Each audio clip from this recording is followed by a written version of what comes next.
Donc, quelle définition et vision de l'innovation quand on est du côté industriel? Alors, on a tous un avis personnel de l'innovation, et une définition particulière. Il y a un avis collectif aussi qui peut être différent. Il y a la culture d'entreprise. Quand on est dans un laboratoire, il y a souvent des valeurs de culture de la société qui favorisent l'innovation ou moins.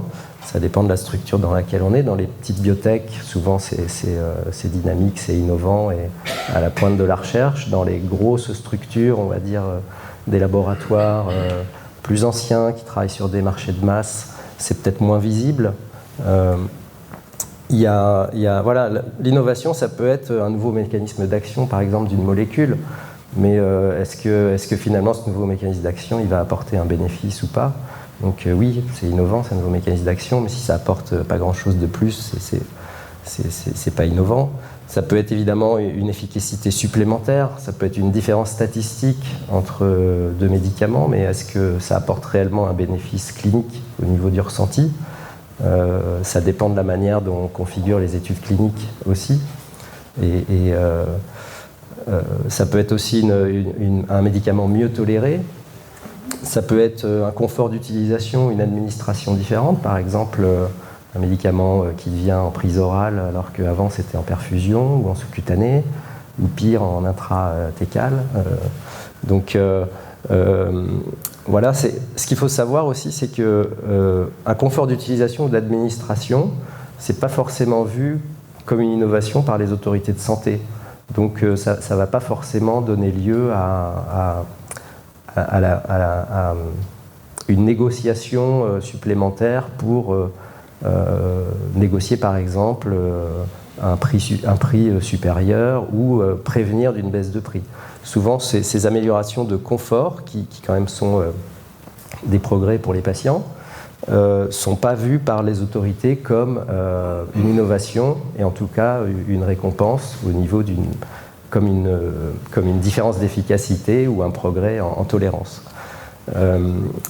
Ça peut être aussi un nouveau procédé de fabrication qui va générer des économies pour le laboratoire ou pour la société, pour l'hôpital. Par exemple, un traitement IV obligatoire d'administrer à l'hôpital qui passerait en sous-cut et qui pourrait être délocalisé au domicile, qui éviterait de faire des trajets, qui serait beaucoup plus confortable pour les patients, même s'il y en a qui préfèrent aller à l'hôpital parce qu'ils se sentent plus rassurés.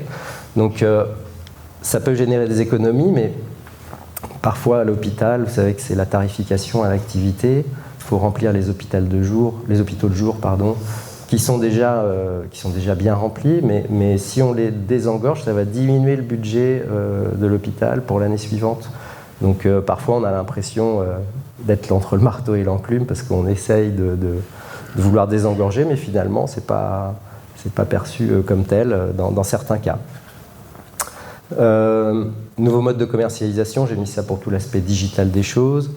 Nouvelle organisation, c'est aussi perçu comme une innovation, mais parfois ça complique les choses pour d'autres et ça les améliore pour les uns et pas pour les autres.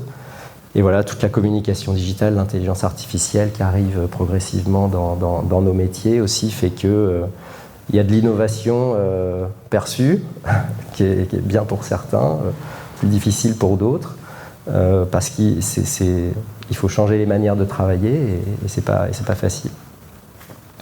Donc il y a des attentes et des perceptions différentes selon le côté où on se situe.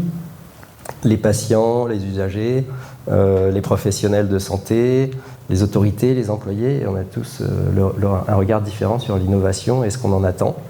Et c'est un peu comme les maladies. Quand je travaillais dans le respiratoire, par exemple, mais c'est vrai aujourd'hui en neuro, le patient arrive devant son médecin, il a des attentes particulières, mais le médecin a d'autres attentes et vice-versa. Et finalement, le médecin considère un symptôme dont le patient se fout complètement. Et ce qui l'intéresse, le patient, c'est complètement autre chose. Et le médecin n'est pas forcément réceptif. Je me souviens dans l'asthme, il y avait un paramètre, je ne sais plus ce que c'était la capacité à réaliser des activités ou une activité particulière dans la journée, mais le médecin voyait que sur l'auscultation et la présence de sibilants, au niveau des poumons, mais ce n'est pas ce qui intéressait le patient. Lui, il voyait son retentissement dans la vie quotidienne. Et voilà, parfois, il y a des médecins qui sont focalisés sur quelque chose alors que le patient est focalisé sur autre chose, et ça crée des petites turbulences. Les réflexions préalables, générales, et puis un peu de mots évidemment sur la PIDC. Dans notre laboratoire, on a un médicament qui a été validé au niveau de son AMM dans la PIDC récemment, cet été. Ça ne veut pas dire qu'il est disponible encore en France, parce qu'après je vous en parlerai sur la dia d'après, il y a toute une période de remboursement, de négociation du prix qui est assez longue, et des systèmes aussi d'accès précoce qui permettent d'accéder aux médicaments avant toutes ces étapes. Mais les réflexions préalables qu'un laboratoire se pose avant de développer un médicament ou d'aller dans une indication, c'est est-ce qu'il y a déjà un besoin médical qui est couvert ou pas? Est-ce qu'il y a beaucoup d'acteurs et de médicaments disponibles ou pas du tout? Donc est-ce que ça va être facile, entre guillemets, d'aller sur ce segment? Est-ce que la maladie est prévalente ou pas? Est-ce qu'il y a beaucoup de patients, il y a beaucoup de concurrents pour développer quelque chose après qu'on pourra quand même prescrire? Quel accès au marché va être possible? Souvent dans les laboratoires, c'est une maison mère qui développe, qui rédige les dossiers, on va dire, d'accès au marché, de remboursement et de prix. Et après, il faut adapter localement en fonction du système de santé du pays. Et là, chaque pays est différent, a ses propres règles. Et parfois, on peut avoir une maison mère qui définit un essai thérapeutique global qui va répondre à certains pays, pour ne pas les nommer les USA, puisque c'est le marché le plus rentable. Donc, quand une biotech se développe, c'est tellement long, les cycles pour arriver sur le marché, qu'elle va d'abord aux États-Unis, sinon elle meurt pendant le développement. Donc ça fait partie de la réflexion. Quel est le temps de développement nécessaire? Vous allez voir après que les cycles sont quand même assez longs. Et si vous investissez aujourd'hui dans le développement d'un médicament qui est au début, il faut être patient pendant 10 ans en gros. Un peu moins si le médicament existe dans d'autres indications, mais il faut être patient pendant 10 ans pour peut-être avoir votre retour sur investissement. Quel est le potentiel du futur médicament? Est-ce que c'est que pour une maladie? Est-ce que ça peut s'utiliser dans plusieurs maladies au fil du temps? Voilà, donc ça fait partie de la réflexion. Il faut que l'innovation réponde à un besoin. On a vu avant, est-ce que c'est juste un confort d'administration? Est-ce que c'est une efficacité supplémentaire, une meilleure tolérance? Est-ce qu'il y a eu des innovations depuis des dizaines d'années ou pas? Ou alors est-ce que c'est seulement ce qu'on appelle un MeToo, hein, il y avait un exemple d'un médicament pour le reflux où c'était juste la forme symétrique du médicament Princeps qui avait perdu son brevet. Ça a amélioré un tout petit peu les choses, mais voilà, est-ce que c'est une innovation ou pas? Ça, c'est à chacun de le définir, et aussi aux autorités de santé. Quelle est la stratégie thérapeutique existante? Est-ce qu'il y a beaucoup de traitements qui sont déjà indiqués dans cette maladie? Est-ce qu'en développant, on va amener quelque chose en plus? Et il faut savoir quand il y a beaucoup de traitements, je prends l'exemple, des corticoïdes qui sont des vieux médicaments, qui ne sont pas chers, et qui a des habitudes de prise et transmises au fil du temps. C'est difficile d'intégrer un marché comme ça avec un nouveau médicament, même s'il est plus efficace, mieux toléré, parce que le poids des habitudes est difficile à faire changer, donc souvent ça prend du temps, et ça on a tendance à le sous-estimer au départ et à se croire les meilleurs, et puis ça va marcher tout de suite, mais c'est pas la réalité. Je me souviens un petit exemple en respiratoire pour avoir travaillé sur des dispositifs d'inhalation. Le dispositif d'inhalation sur lequel on travaillait était le plus beau, le plus merveilleux, le meilleur. Mais ça ne suffit pas de le dire, il faut quand même le montrer. Et voilà, quand on est dans une société pharmaceutique, souvent il y a une conviction collective que c'est le meilleur médicament, mais il faut quand même le montrer pour avoir une récompense, entre guillemets, au niveau du prix et faire valoir que c'est une innovation. Un essai clinique, ça reste toujours un pari au départ, hein, ça se réfléchit. Ça ne se fait pas au hasard, il faut un nombre de patients particulier, il faut une méthodologie, un design d'études particulier, et faut réduire le risque au maximum pour maximiser le succès, voilà, sélectionner la bonne catégorie de patients pour maximiser la réponse, et vraiment savoir où on va.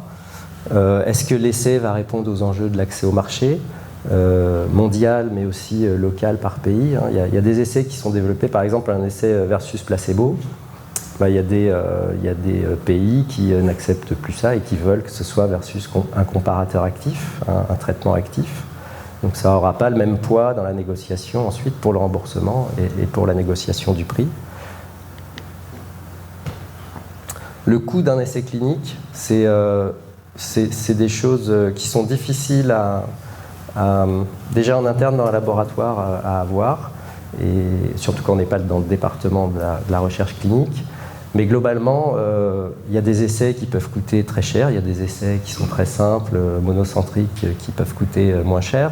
Ça peut aller du million ou 2 millions d'euros à 50 et même à 600 millions d'euros. En respiratoire, il y a eu un essai en 2007 avec 6000 patients suivis sur 4 ans, 4 bras de traitement, donc 4 groupes, randomisés, double aveugle, avec des visites régulières pour faire des explorations fonctionnelles, de l'imagerie. Si on rajoute des biomarqueurs, ça coûte encore plus cher. Donc ça peut aller jusqu'à 600 millions d'euros, donc c'est des investissements assez conséquents. Et en l'occurrence, cet essai était négatif. Donc voilà, la bonne nouvelle, c'est qu'on apprend toujours des choses sur la maladie et ça fait quand même progresser parce qu'on sait si le traitement apporte un bénéfice ou pas, s'il est mieux toléré ou pas, mais on comprend aussi d'autres mécanismes. On arrive à avoir des groupes de patients homogènes qui répondent à une thérapie et d'autres pas. Donc ça fait toujours progresser un essai négatif ou un essai positif, les scientifiques, les médecins, mais ceux qui ont financé l'essai et puis les grandes têtes pensantes voient que c'est un essai négatif et c'est 600 millions d'investissements en fait qui sera difficile de rentabiliser. Pour le cas de la PIDC, en parlant un peu du laboratoire où je suis, hein, et sans faire de promotion de médicaments, la réflexion s'est basée sur le besoin médical existant et un mécanisme d'action, parce qu'il faut savoir que le médicament en question existait déjà et était déjà développé dans une autre indication, la myasthénie. Quand on fait une extension d'indication et qu'on a déjà un traitement qu'on connaît dans une autre maladie, c'est beaucoup plus simple, entre guillemets, même si c'est pas simple, mais c'est beaucoup plus rapide en tout cas dans les cycles parce que on sait déjà comment le médicament se comporte dans les phases animales. On peut gagner du temps, voilà, parce qu'on le connaît déjà dans une autre maladie neuromusculaire. Donc il n'en reste pas moins que le besoin médical est existant et si j'ai bien ça en tête, depuis 30 ans et les immunoglobulines, il n'y avait pas eu vraiment de nouveauté. Le rationnel physiopathologique, évidemment, il faut qu'il soit là pour pouvoir développer un médicament. Ça fait l'objet de plein de discussions, plein de réunions, des ad-boards avec des groupes d'experts, des médecins. Et puis il y a une décision qui est le go ou le no-go pour aller dans ce développement et décider des investissements. Et ensuite, ce qui est une particularité dans notre laboratoire, mais je pense que ça se fait aussi dans d'autres laboratoires maintenant, c'est que, en tout cas pour la myasthénie, les patients étaient conviés à la réflexion pour concevoir l'étude avec des médecins. Donc il y avait l'avis de patients ou de représentants d'associations de patients pour faire le bon essai, entre guillemets, et surtout l'essai qui répond à la vraie vie des patients. Parce que parfois les médecins, dans leur coin, en réunion, ils se disent « Ah ben on va faire comme ça, les patients, oui c'est sûr que c'est ça, mais en fait c'est pas ça ». Et les patients, quand ils viennent à la table, ils disent « Ah ben non, mais ça, on s'en fout, nous on veut prendre un médicament par exemple que quand on en a besoin ». Et voilà, ça fait partie de la réflexion. Et je crois que chez nous, l'essai en myasthénie, il était pas le même une fois qu'il y avait les patients qu'avant qu'il y ait les patients. Et il y a plein de paramètres qui ont changé dans la conception de cet essai. Comme pour les autorités, parfois il y a un essai qui est décidé au niveau exécutif de la compagnie, et on s'aperçoit qu'en ayant l'essai en local et ses résultats, finalement c'est pas ce que les autorités attendaient, en tout cas local. Mais les patients, on s'aperçoit qu'en fait l'essai ça répond pas forcément à leurs problématiques principales. Et c'est pour ça que c'est important de les inclure aussi dès le début de la réflexion. Ce qui est important aussi dans un essai, c'est dès qu'on veut se lancer dans un essai, il ne faut pas y aller tête baissée, il faut se mettre d'accord avec les autorités de santé en amont pour avoir une base de discussion après qui n'est pas naïve, et se mettre d'accord sur certains paramètres pour bien préparer ensuite la négociation au remboursement et pas arriver avec des éléments sur lesquels ils n'auraient pas été d'accord d'emblée.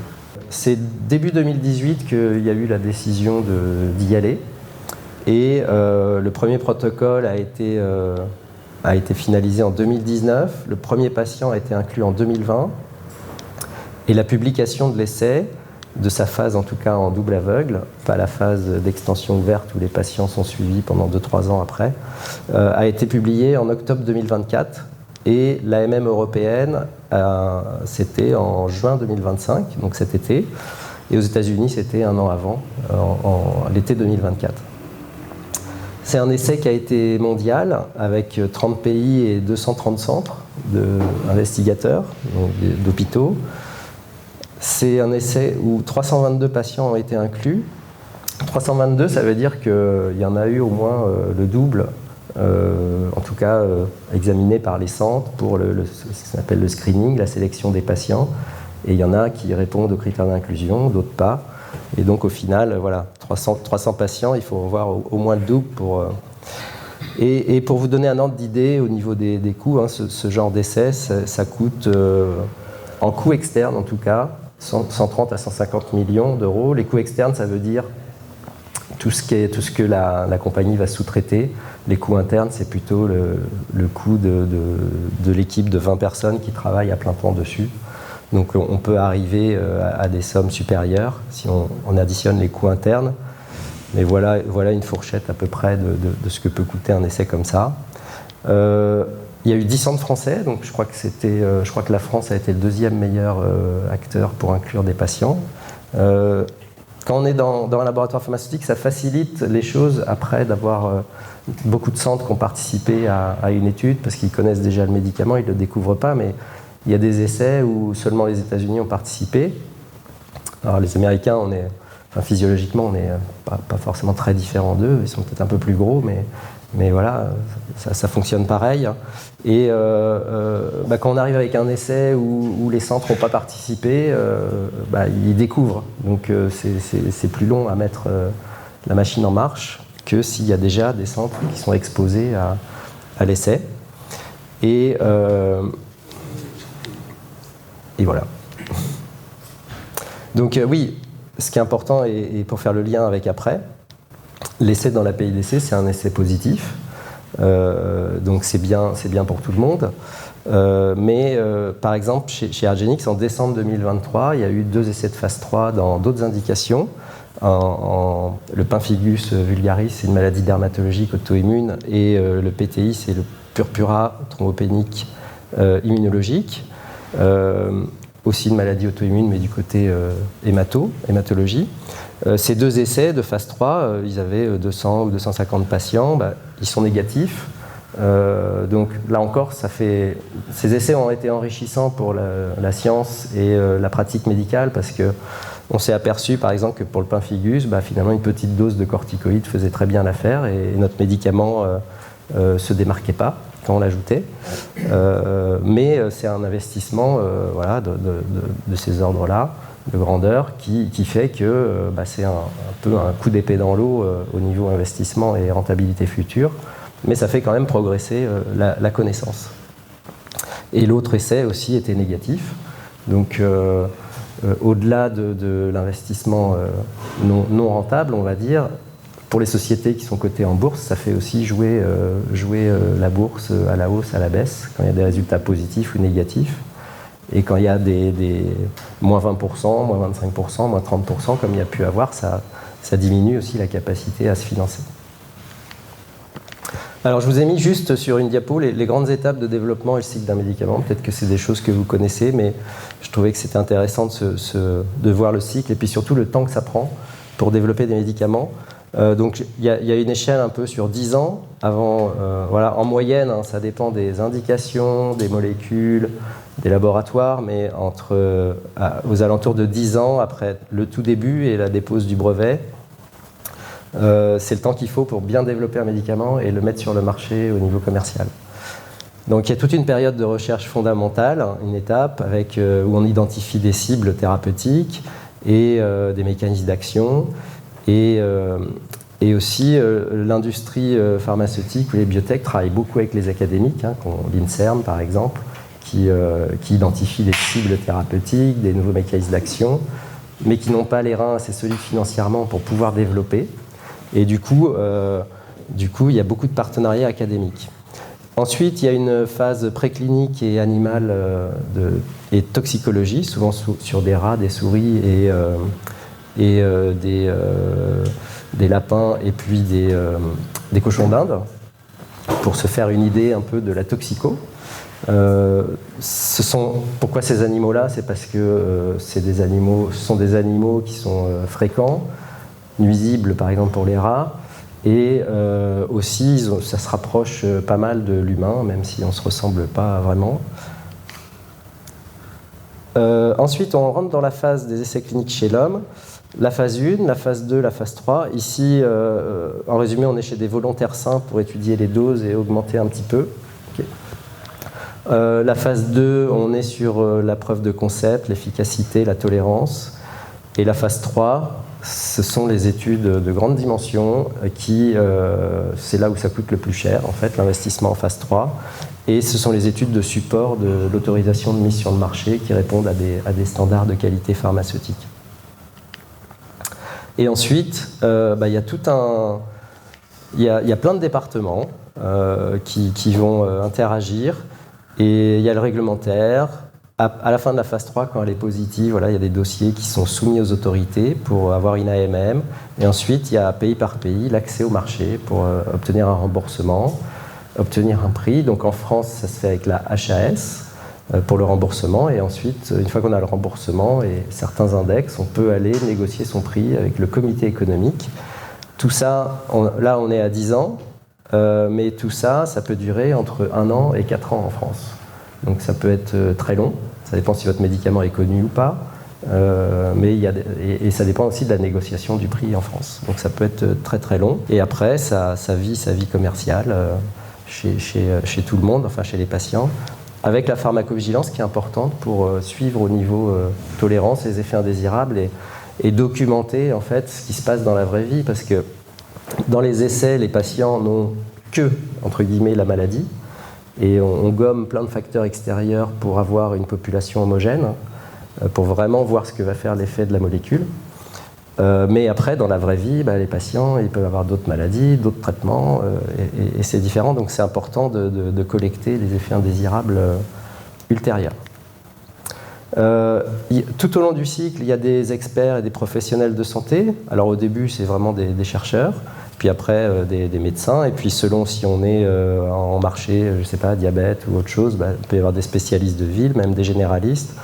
Dans les maladies comme les neuropathies inflammatoires, ce sont des CHU et des centres de référence de compétences de la filière Filnemus. Les patients, évidemment, sont concernés, hein, c'est les premiers concernés, puisqu'ils participent aux essais cliniques, et puis après, dans la vraie vie, bien sûr. Et pour vous donner un ordre d'idée, une firme pharmaceutique, ça investit chaque année, ça dépend de la compagnie, hein, entre 10% et 25% de son chiffre d'affaires dans la recherche et tout ce process.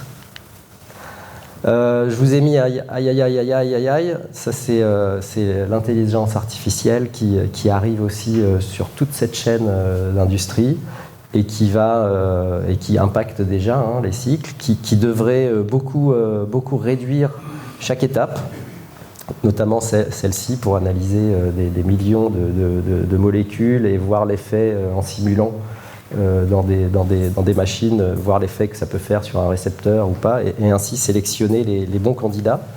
Et ensuite, tout s'accélérera ici. Peut-être qu'un jour, ça se fera même en virtuel, sans exposer de patient, mais juste le jumeau numérique du patient. On n'en est pas encore là, mais ça pourrait arriver un jour.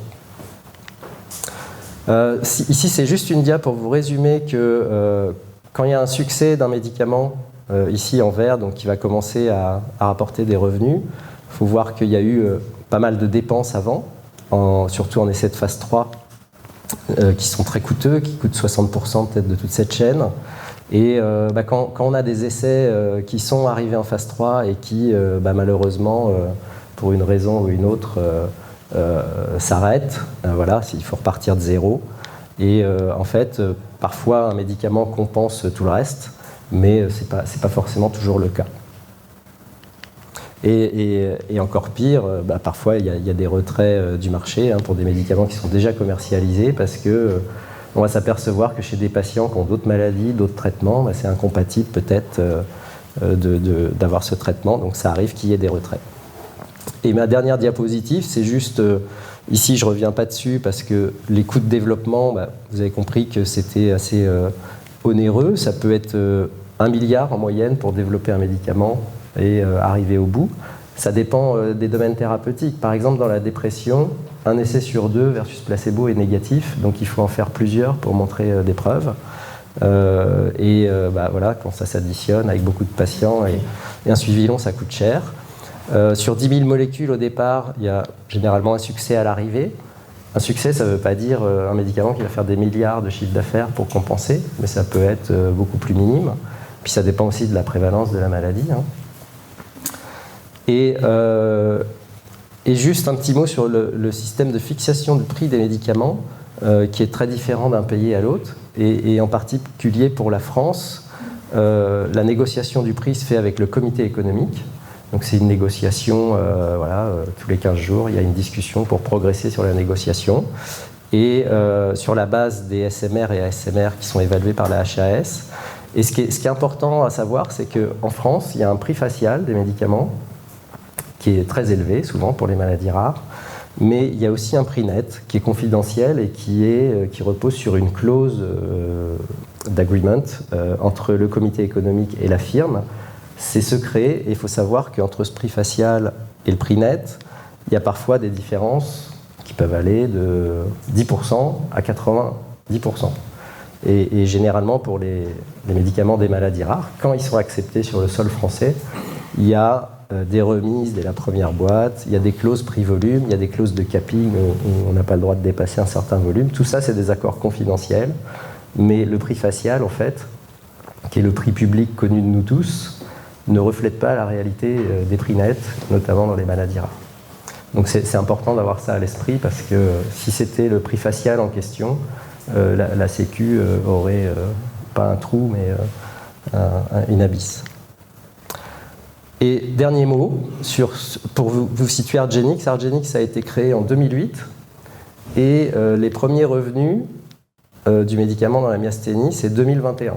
Donc il y a quand même 13 ans qui se passent avant qu'il y ait le médicament qui atteigne le marché. Donc faut quand même trouver des financements pendant 13 ans pour avancer, malgré tous les aléas. Donc voilà, si vous voulez investir dans la biotech, vous avez quelques éléments. Merci. Voilà. Merci.